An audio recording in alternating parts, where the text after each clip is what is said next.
So if you guys remember uh, where we left off, basically this woman is describing losing her family member, I believe. She lost her family member to like this big tragic ass event, and it was like super sad.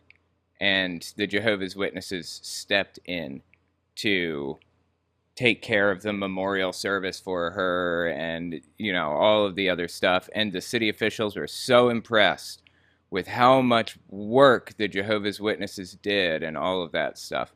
Jehovah's Witnesses have a tendency, especially when media is involved, they have a tendency to like go all out and like try to prove how incredible they are and how much work they put into everything and all of that stuff. So it doesn't surprise me that this is what they're talking about right now. I'm not super sure how this worked because I'm unfamiliar with the situation, but there was like a there was like a shooting basically, and a Jehovah's Witness person died in that shooting in Virginia.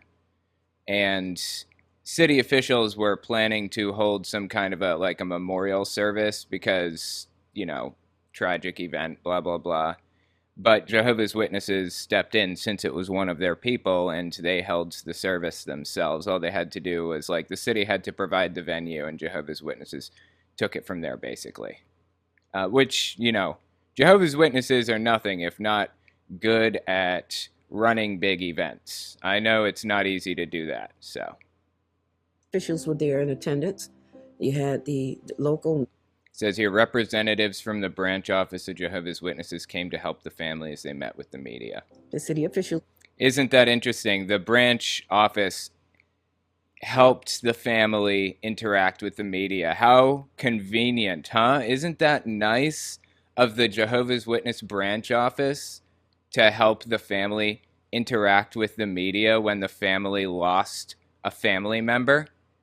Kind of poking their little heads in, coming in and saying, "Hey, this person was a Jehovah's Witness. Did you know that?" And we're here from the branch office because we care about every one of our little Jehovah's Witnesses. Took place within an hour. The city officials were there in attendance. You had the local newspapers who covered it, reporters. The reporters were persistent in wanting to talk.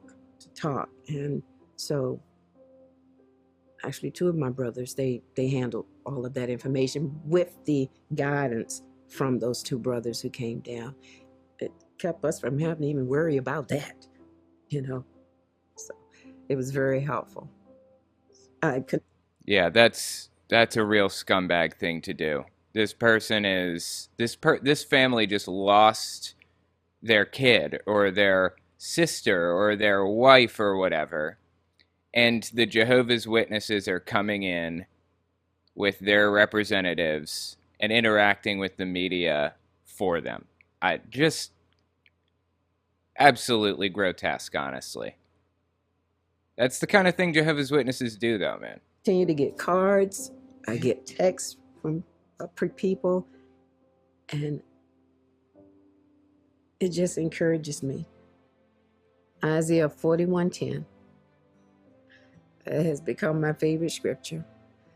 Do not be anxious, for I am your God. I will really hold on to you with my right hand of righteousness. Isaiah 41:10. Okay. I will really hold on to you with my right hand of righteousness. Going through this, I could really feel Jehovah's hand. It's as if he was rubbing my shoulders and saying, "It's going to be all right. You'll be all right. I'm going to get you through this." It's so disgusting how they manipulate people and control them and get them to do what they want and find some way to take advantage of the situation, like sending their people to like handle the press for this woman when she just lost a family member. Absolutely disgusting. Each day he gets me through this. If it can happen to someone else, it can happen to me. And in this instance, it did. But that helps me to keep a perspective. and I reflect on how Jehovah is going to reverse it. That's my biggest hope, is to see Jehovah reverse the damage that has been done. He's promised it, and my faith is in the fulfillment of his promises. So I look forward to being reunited with my daughter. See, taking advantage of her emotionally and exploiting the fact that she wants to see her daughter again, even though she's not going to. That is so incredibly sad. So heartbreaking. Isaiah 43:2 says, in part, "When you pass through the waters, I will be with you. And through the rivers, they will not flood over you." Tragic and unforeseen things can befall faithful servants of Jehovah. But I thought Jehovah had his veil of protection over his people. What happened? I thought Jehovah looked out for his people and all that, right? How is that? How is it that Jehovah's people don't have that veil of protection? How is it that they suffer just like everybody else? Unless you're making shit up. Hang on. Things can befall faithful servants of Jehovah. We may suffer terribly, but we are not destroyed. We will always belong to Jehovah, the Father of tender mercies. Jehovah is always there for us.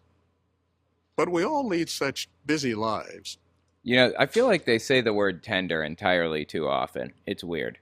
Our new music video vividly shows the blessings we receive when we make time for Jehovah. Okay, now, there's a music video coming. I don't like their music, for one thing. I'm really not a fan at all. I think it sucks, and I'm not going to subject myself to that. However, I'm thinking I may turn the volume down and just, like, watch the scenes and see what happens. Okay, let's watch.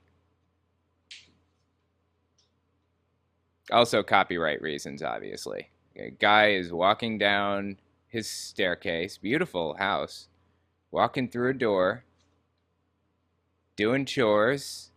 Notice one of the chores is him going in service and or going to the meeting. It's like something that he's supposed to be doing. Interesting. Okay.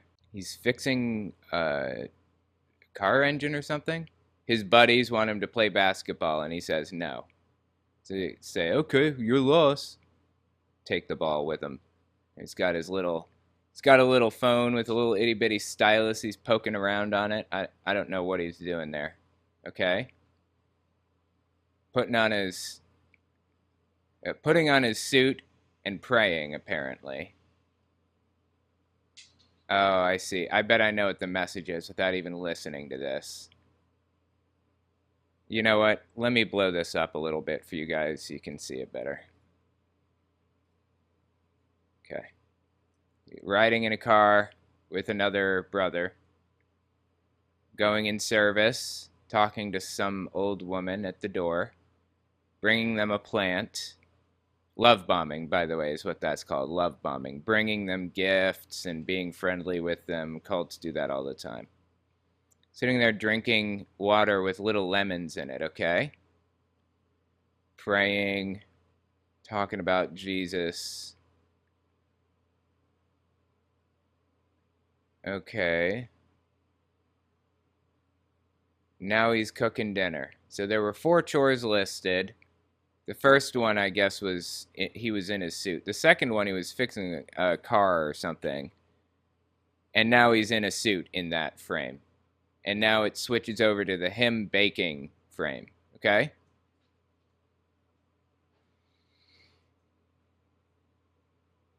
His family is there. They're smiling. They're all happy. He's been stirring this thing for like 20 minutes. Family worship. They're reading their daily text from 2019. Why the 2019 text of all things? Weird. Is this an old video? This is a brand new JW Broadcasting. Why is it a 2019 text? I want to turn the volume up, but I don't want to hear their stupid music. part of your life. Yeah, it's going to be useless to us anyway. Now they're sitting down to watch this JW Broadcasting episode together as a family. That's what Jehovah's Witnesses do. Okay, so he's found a way to fit Jehovah's Witnesses and the Jehovah's Witness religion into his life, into this third panel. He's found a way to make it fit with his family now, okay? Now he's sweeping over here on the right. Go on. Now he's reading the Bible after taking a break. He's thinking about Jesus and Toni Morris, probably. I bet he's thinking about Toni Morris more than anything. Really, really dreaming about him right now. Things are getting magical. Okay. Okay, now he's done thinking about Toni Morris. And now he's worked Jehovah's Witnesses into every part of his life. I think that's the point here. That's the idea behind this song. Work Jesus into every part of your life.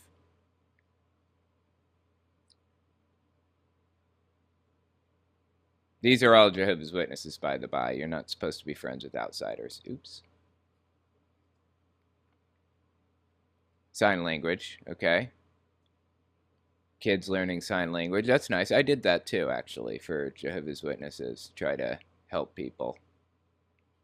He's going through the alphabet right now, I think. All right, he may have been spelling something specific. Yep, now they're showing the daughter's role in the religion and how incredibly she's doing. God, this disgusts me, honestly. It is so wrong, the way they manipulate people. I do love marshmallows, though. What's this dude doing over here to this kid? He's sticking something in his bag? What is... Oh, it looks like he's putting a book in his little service bag or something.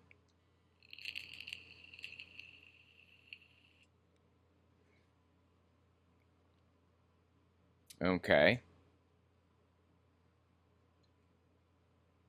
They're all sitting around a campfire. All Jehovah's Witnesses, not allowed to hang out with non-witnesses. Showing how fun this whole event would be, you know. In reality, Jehovah's Witnesses really don't have very much time to themselves, and they don't have much money either, because they're discouraged from going to college and stuff, so they wouldn't have a nice place like this, more than likely. Now the whole family's sitting next to him while he's thinking about Toni Morris. Now they're all thinking about Toni Morris. That's weird.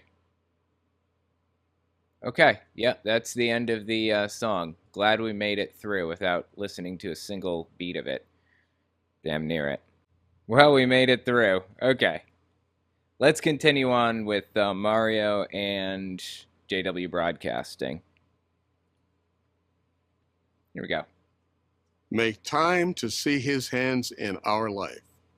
What a beautiful expression.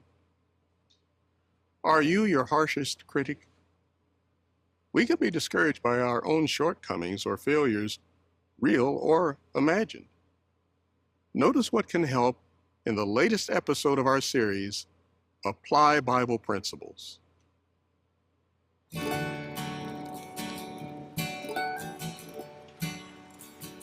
This isn't another music video, is it? When I was growing up, Okay. my parents always used to say, pray about your spiritual goals.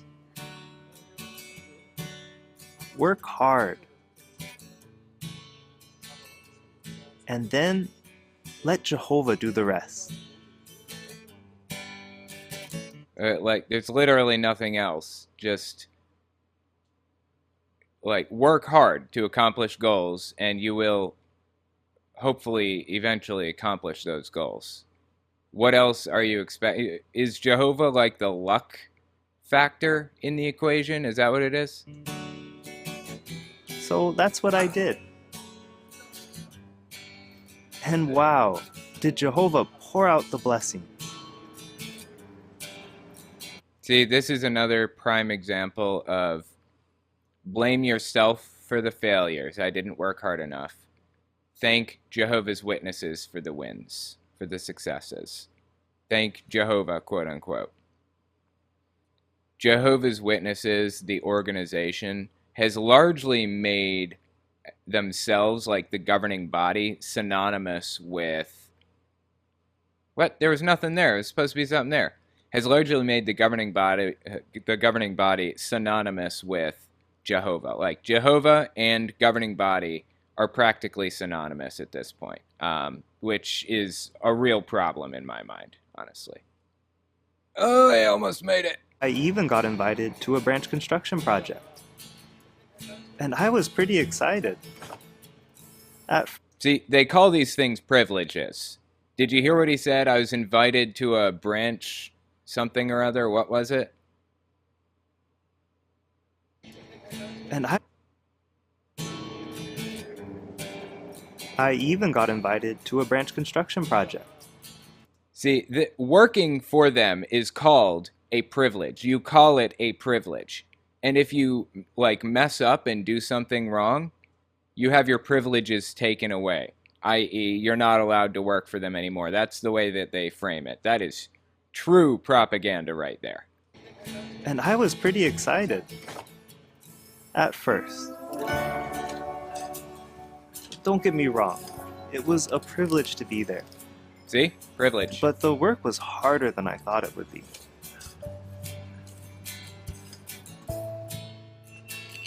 There were a lot of new skills to learn. But even learning new skills is considered a privilege because this is a skill that you can take into the rest of your life and use to get a new job and stuff like that. Like, everything that they say and do, it's all framed as a privilege. You're privileged to be allowed to help Jehovah spread his message and build blah, blah, blah. That's how they frame it. I have to admit, I really wanted to impress my overseer. So I pushed hard. He wanted to impress his overseer. Seriously. This is how they view things. Is this not, like, wrong to anybody else?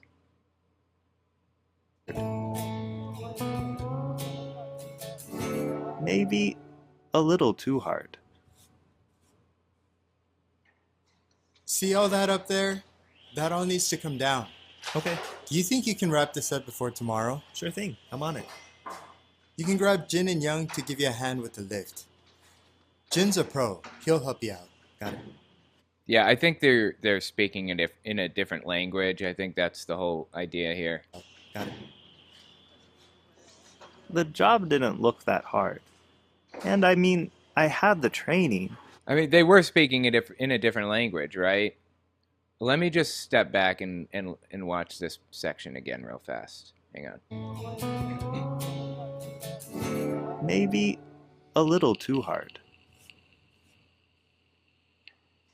See all that up there? That all needs to come down. Okay, Do you think you can wrap this up before tomorrow? sure thing. I'm on it. Yeah, different language. That's what it looks like. I can see his lips are moving at a different rate than usual. You can grab Jin and Young to give you a hand with the lift. Jin's a pro. He'll help you out. Got it. Like, this is obviously staged. Why would they put it in a different language and then dub over it? This is not real. Why are they doing this? This is so strange. The job didn't look that hard. And I mean, I had the training. So, if I had waited for them, there was no way we were going to get this done today.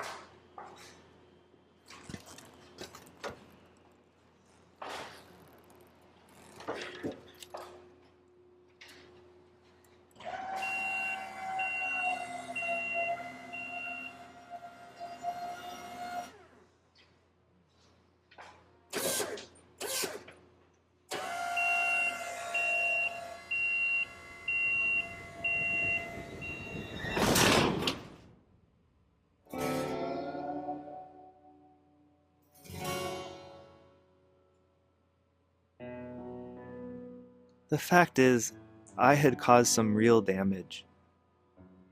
And I made more work for everyone. Well, that's not his fault. I mean, these things happen. He's unskilled. He's just learning how this stuff works. You can't blame him for that. Ian, are you okay? Yes, I'm fine. Do you have a minute to talk in my office? Yeah. You know, anybody at all would see what just happened here and understand that he's brand new to this and not make a big deal out of it. Like, this happens, you know. It's not that big of a deal, honestly. If they do make a big deal out of it, it's a shitty boss. Straight up. Wow, did I just die? I did. I died. I felt like such a loser. I mean, he shouldn't have felt like a loser. These things happen. That's how it goes, you know?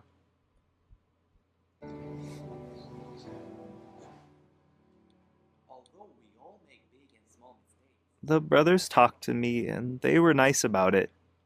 But I was still left thinking, what am I doing here?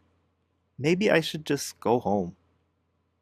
James 3:2 says, "For we all stumble many times." But the real question is, when we stumble, and it is going to happen, what should we do then? Yes, Jake. Well, when Dad was teaching me to ride my bike, I fell a lot.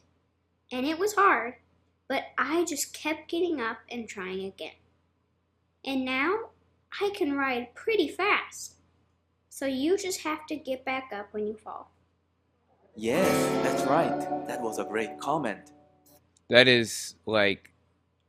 Oh my god. Never mind. Let's just keep listening. Wow, Jake, that's it. I had to swallow my pride and just get back up.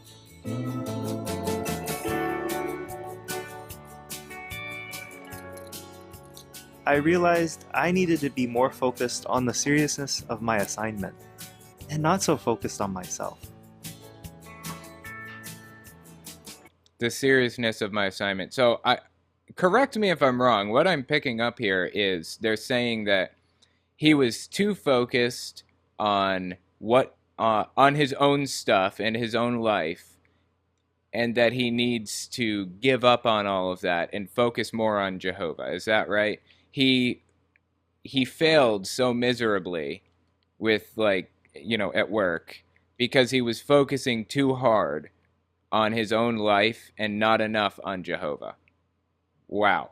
That message is pretty common within Jehovah's Witnesses. Does not surprise me. And instead of trying to do everything myself, I set more realistic expectations about what I could do and what I couldn't.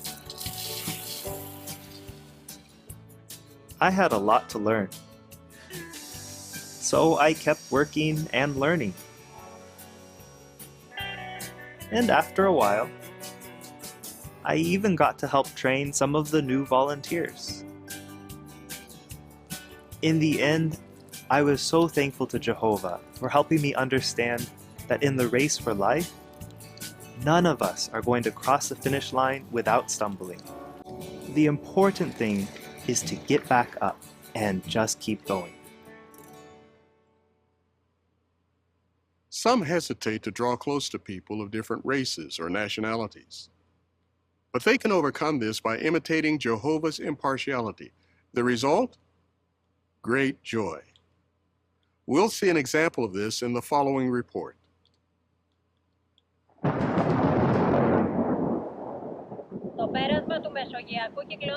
September 18, 2020, Medicane Llanos, a rare Mediterranean cyclone, struck Greece and flooded a Roma settlement in Mavrica, just outside the city of Karditsa. Local authorities worked alongside emergency services to evacuate over 1,000 Roma who lived there. But a family of 7 who are studying with Jehovah's Witnesses were left behind. It was raining hard and the floodwaters were rising quickly. I took my wife by the hand and carried my child on my back. With great difficulty, we managed to make it to a neighbouring house. We were unable to contact the authorities. We were terrified and had no option but to stay there. We didn't know what to do. We were so scared and worried. We had never experienced anything like this before. Yeah, they're desperately trying to drive home the fact that Jehovah's Witnesses were suffering terribly and all of that stuff. Yeah, everybody suffers. Everybody suffers terribly. But something that they are, a point that they're trying to bring you to here is that it's safer to be within the Jehovah's Witness religion, because not only do you get government aid packages and secular aid packages and aid from charities and stuff, you also get help from Jehovah's Witnesses, the organization. You don't get that help from you don't get that help if you're a non-Jehovah's Witness. Waters had risen a lot, and we stood waiting for hours. I asked my father to pray for us. He did, many times. There were lots of people in the house, both young and old. They were afraid and they were crying.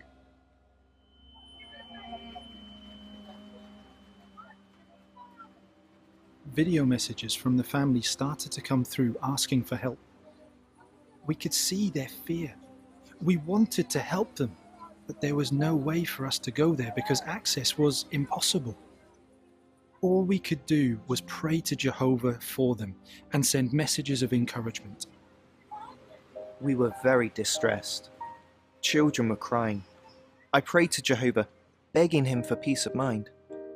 I threw all my burdens and anxiety of my heart on Jehovah. Soon, I felt calm and had no anxiety. I felt his spirit giving me strength during the hours that followed until dawn.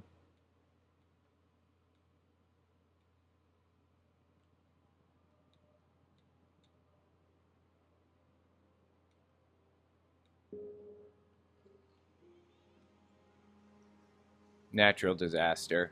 Huge mess. The situation.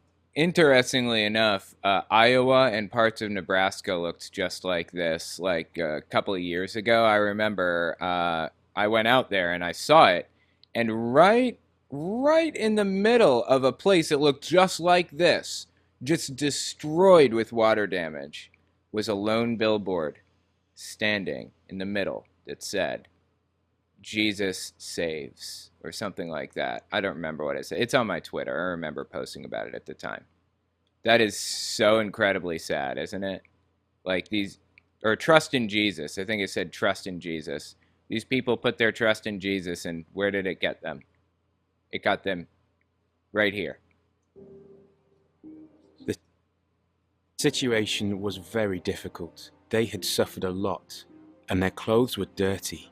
There was no way that I could leave them there. We were given a house to stay in. We were able to calm down and sleep. The brothers gave us food. I thanked Jehovah for teaching us and taking care of us. He is our Savior. When I attended the first meeting after the flood, I felt calm again. I tried to keep my routine as normal. Study, meetings, preparing comments. I felt joy and contentment. So the message I'm picking up from this is it doesn't matter how much you're suffering at the moment. It doesn't matter if you just lost everything, if your house has been destroyed in a flood. It's irrelevant. You have to continue going to meetings and answering, studying, not just going to the meetings, but reading the magazines beforehand and underlining them and preparing answers. That's so wrong, dude. Legal documents such as my ID were saved from the flood. Our neighbours were not prepared, but we, thanks to Jehovah's direction, had packed emergency bags. And in the emergency bags, they had a Bible. Yeah, that's definitely an emergency item. About a week later, we were able to return to Mavrika. The houses were in a terrible condition. Dude, are you serious? Is this a troll level that I'm playing right now? About a week later, we were able to return to Mavrika. The houses were in a terrible condition, full of mud. The Disaster Relief Committee helped us immediately. Brothers from 300 kilometers away sent emergency supplies. The Brotherhood showed us love in practice. They worked hard and helped us because they love us. I was deeply touched and found myself in awe. We are united. All of this brought glory and praise to Jehovah. When we went there to help, the Roma neighbors were very surprised. They asked if we could help them too. We replied that we have to help our family first, our brothers. They were very puzzled that we called our Roma brothers family, since we were not from their tribe. Yeah, that's actually one of the qualities that makes this a full-blown cult. The persecution complex gives rise to a sense of brotherhood, camaraderie, and to a sense of brotherhood and camaraderie and group loyalty.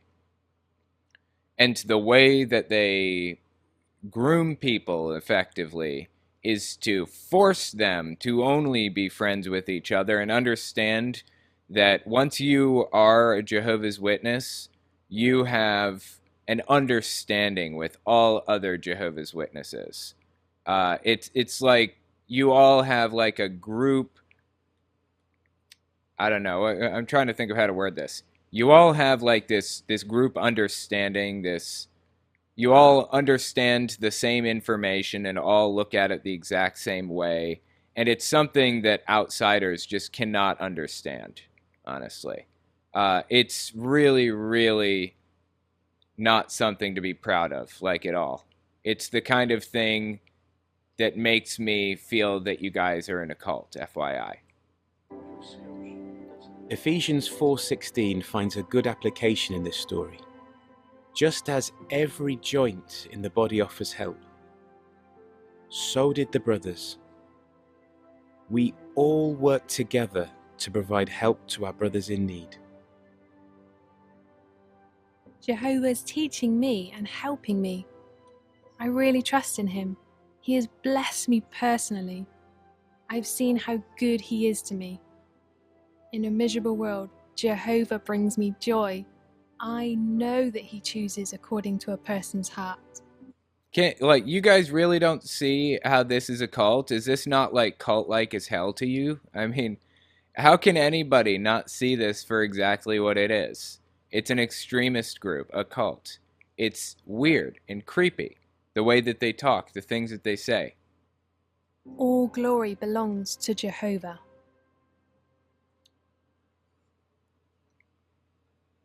In total, 7 members of the Securis family are studying the Bible. 5 who are deaf are studying with a Greek Sign Language group. When the flood struck, about 20 people, including the Securis family, could not be evacuated due to strong currents.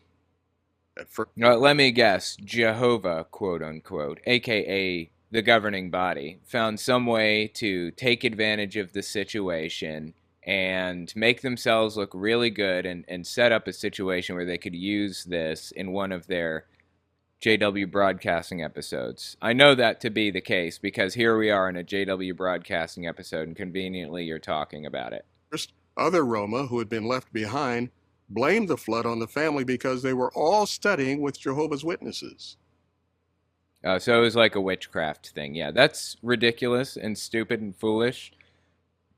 But a lot of the things that Jehovah's Witnesses are espousing in this whole situation are also ridiculous and stupid and foolish. But after they observed the assistance provided by the brothers and sisters, they said, "You have the true religion. You show genuine love." No, they didn't actually show genuine love. What they showed was loyalty to this organization. They are expected to do certain things as one of Jehovah's Witnesses. Oh, listen, it's catching on with me. They call themselves one of Jehovah's Witnesses as part of their propaganda technique. They aren't a Jehovah's Witness. They are one of Jehovah's Witnesses. It's a method of framing things in a specific way. Anyway, the point is, they're expected to do certain things as a Jehovah's Witness. And that's why they did them. When love. Our series, My Teen Life, has helped many young witnesses Oh no, my series, My Teen Life? Oh my god, I think I found a new Caleb and Sophia series. Teen Life has helped many young witnesses navigate today's realities. Our next episode has to do with association. And we'll hear from a brother and a sister who eventually made good decisions with the help of Bible principles.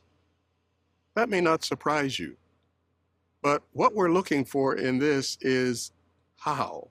How did they go from knowing Bible principles to applying them? Okay.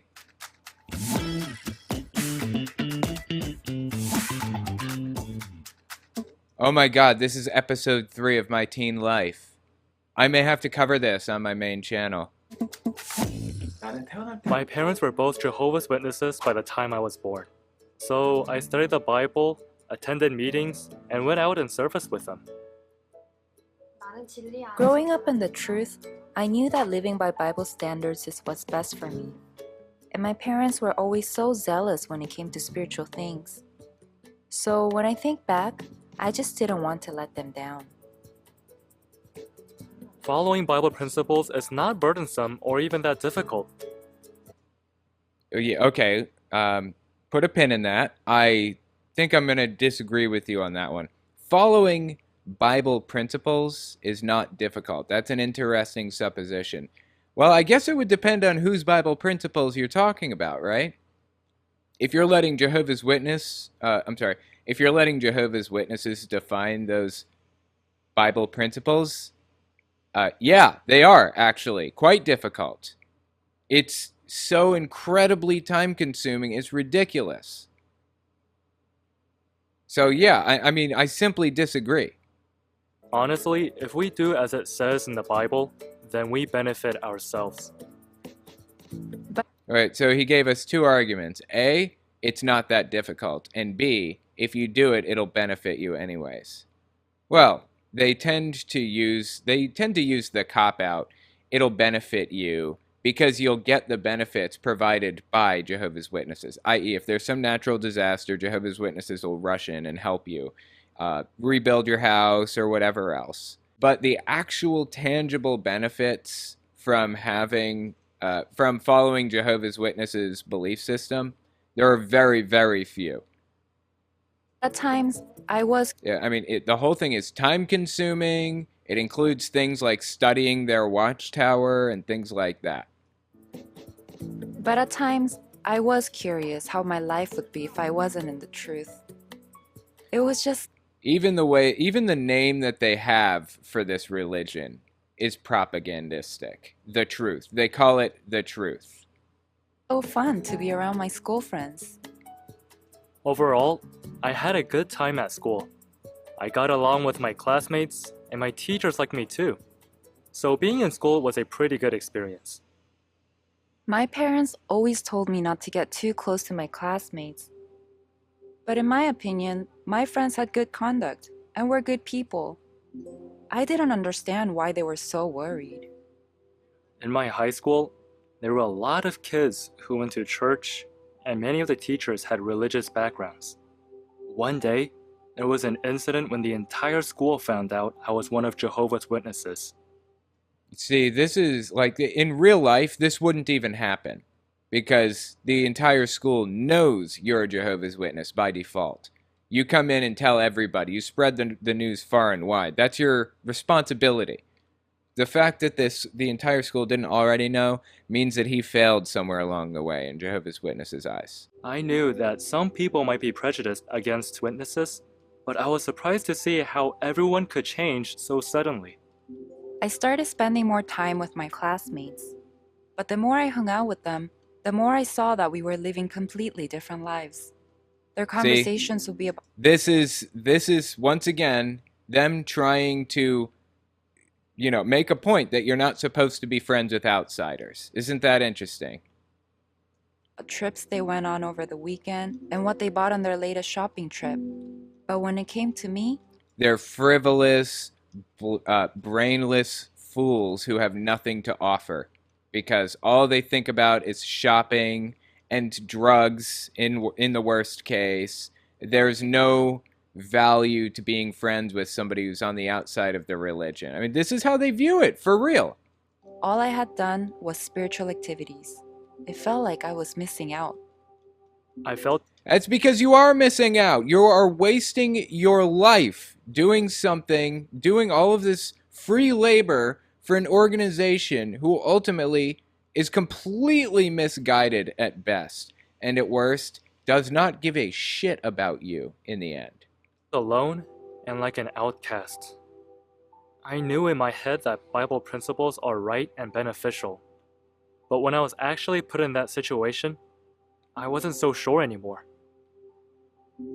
I started to feel like I wasn't as cool as my classmates. So when they started to talk about their life goals, I couldn't bring myself to tell them what my goals were. So I started thinking, what would be the right way for me to act?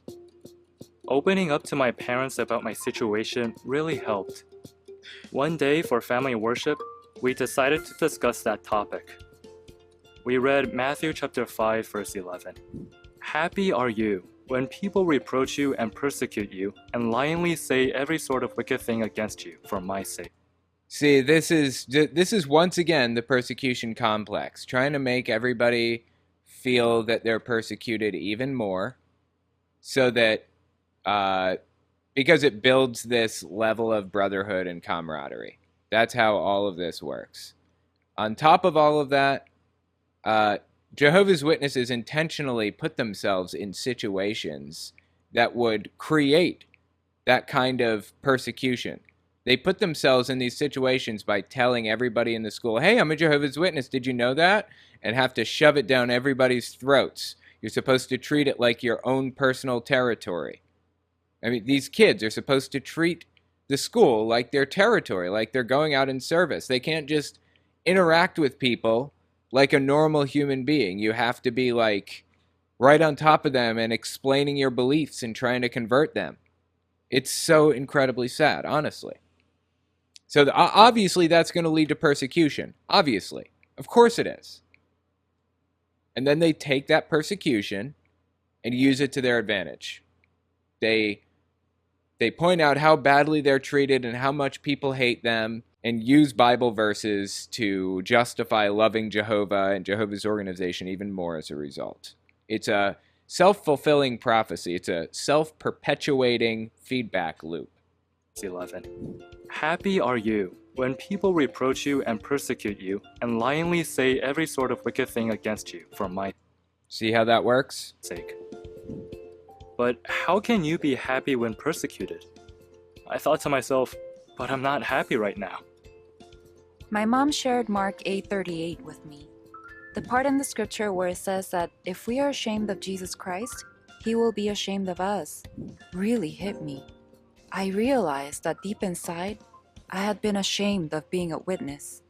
While I was going through all of this, a brother gave a public talk in our congregation and read Matthew chapter 19, verse 29.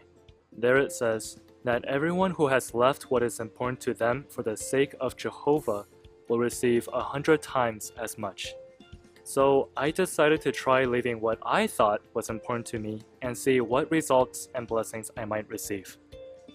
About that time, my parents helped me to associate with brothers and sisters who were participating in many different forms of full-time service so that I could hear their experiences.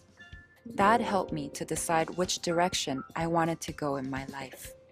One thing that was really great about this decision was that I was able to meet many new brothers and sisters. I realized that there were so many people who had the same thoughts and goals as I did. These were my true friends. The next time the topic of our future goals came up with my classmates, I was able to speak up confidently. I am really thankful to my parents who helped me to find the courage to do that. I felt that Jehovah truly keeps his promises. Come to think of it, Jehovah has kept his promise to reward me 100 times as much if I choose to live by the Bible's principles. Absolutely grotesque listening to this absurd persecution complex. Absolutely grotesque. I am really happy now, and I am confident that if I follow the Bible's teachings when I make decisions, I will always have the best results.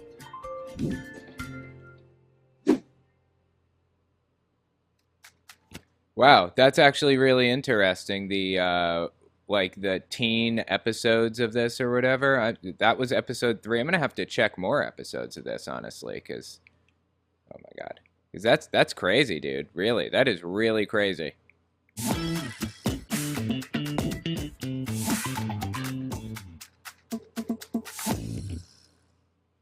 They were familiar with the Bible, but its value became real to them when they put Bible principles into practice. This month's program underscored that in difficult times, Jehovah always comforts. Does he? Does he? Always comfort. Interesting. Well, I can think of a few people who have suffered terribly, who were looking for God's help, asking where God was, and he never showed. How about that? Servants of Jehovah like Sister Brown and her daughter may suffer terrible blows. But no matter what happens to us, even if we die, we always belong to Jehovah. Bible truths were a comfort to my own bee, who never gave up searching for God. And finally, all of us provide comfort when we show impartial love. Now it's time for our video postcard. This month, we visit our brothers in Alaska. Alaska is in the far northwest corner of North America. 1/3 of it lies within the Arctic Circle. In some areas, temperatures can drop below -60 degrees Fahrenheit or -54 degrees Celsius. That's heckin' cold right there. You can see Russia from there. That's right. You absolutely can. That's a good point, Nancy. No, I'm sorry, not Nancy Pelosi. What was her name? That's a good point, Sarah Palin. Thank you for that, Sarah Palin. Just checking through the JWs would not accept me. Well, they don't accept me anymore either. Honestly, I'm not doing anything that Jehovah's Witnesses don't like, except smoking an e-cigarette. They don't like that. And I have piercings. That's it. Otherwise, I'm living a perfectly wholesome life. The JW kids in my school were like normal. I mean, I didn't see the inner dialogue, but they weren't bullied or anything. They were always nice and funny too. Okay, interesting. Was it from one family or were there others? All the Jehovah's Witnesses in my congregation were terribly mistreated in school, me included. They frame it in such a way that they intentionally set out to make these kids, like, not really fit in with the rest of society, particularly me. I was not treated well in school because I was a Jehovah's Witness, at least in part. And there was one kid in my school who was treated okay for the most part. Because he didn't really bring the Jehovah's Witness stuff into it at all. But for the most part, Jehovah's Witness kids are terribly mistreated in school because they're Jehovah's Witnesses. They want to drive that wedge. I think your apostate tattoo might be a turnoff for witnesses, right? Well, I have a cursed tattoo, and I have unbreakable. I would still be allowed in, though. Tattoos or not, they would still allow me in if I wanted to join. Not anymore. I'd have to delete my channel and every single video that I put out about them. In fact, I'd have to delete every video, period. They would not stand for that, and I'm just not into it at all. Yeah, the 666 tattoo. I have no interest in joining Jehovah's Witnesses. I want to destroy this religion if I possibly can. One family, our teacher explained why they said Jehovah instead of Jesus, and we were all like, oh, okay. Yeah. That one family may have been more moderate, more on the moderate end about, you know, cramming religion down people's throats and all of that stuff. If it was more than one family, then I would have thought that, like, the congregation was more on the moderate end, bizarrely. But, yeah, that's how it works. Best way to break down this religion is to continue bringing light to the child abuse and appeal to intellectual thought. Is that the best way? Yeah, I would say that's probably a good start. Yeah. I mean, that's what I'm working on right now myself. Just keep talking about it. Honestly, once a movement gets talked about enough, it's hard to avoid the serious problems surfacing in the group. So, people talking about Jehovah's Witnesses being a toxic group at all is helping destroy the religion. Just people talking about it, period. For example, people talking about the fact that there was that revival in West Virginia. You remember the revival at Huntington High School? The fact that people were talking about that to the degree that they were is what really got things done. The fact that I'm trying to think of another example here. The fact that people were talking about the child abuse from the Jehovah's Witness religion at all is what made them come out and address it in the first place. When people talk about things, when people draw attention to it, that's when things get done. So talking about the organization, pointing out the problems, any problems at all, is furthering the movement, is helping. So, yeah, that's my take on it. All right, let's keep listening. Sparsely populated land of glaciers, permafrost, and tundra, and is rich habitat for bears, caribou, moose, whales, and dozens of species of fish. Let's visit the Kuskokwim congregation in Bethel, Alaska. That's right, the village is named Bethel. 22 publishers preach in a territory that includes 13 villages connected by waterways. As the weather and seasons change, so does their choice of transportation. Four-wheelers and snowmobiles are common, since many villages lack roads and cars. This road is actually on top of a frozen river. Here's a caravan of publishers on their way to the village of Kwethluk. I really think Alaska is cool. I'm a big fan. If I didn't want to live like around people, I would definitely go to Alaska. I would really rather like live in a populated area. So New York City it is for me. But really, Alaska is really awesome in its own way. Be safe.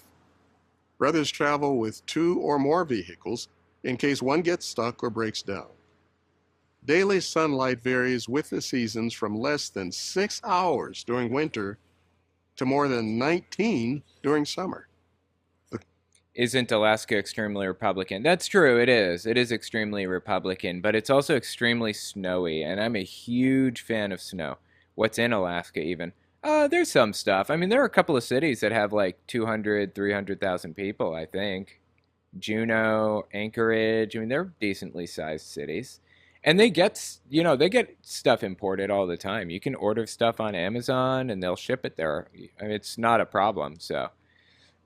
Fairbanks, yeah, there are a bunch, so that's pretty cool. Why not move to Anchorage then? I could. I mean, it's an option, but honestly, I love New York City, dude. I absolutely love New York City to death. The congregation includes 9 regular and 5 special pioneers. An average of 85 Bible studies are conducted every month. In addition to an English congregation, there is a Yupik pre-group. Dog sledding is an important part of Yupik culture. Several races are held here every year. This Bible student is wearing a traditional garment called a kuspuk.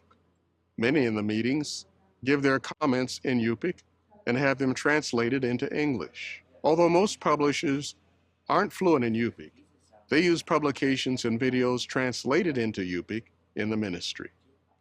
Baptisms are normally held at conventions and assemblies in the city of Anchorage. But this Bible student made her dedication to Jehovah during the COVID-19 pandemic. Despite the frigid weather, she was baptized in this river. This is where she grew up. Our brothers and sisters from the Kuskokwim congregation in Bethel, Alaska, send their love and greetings to the worldwide brotherhood.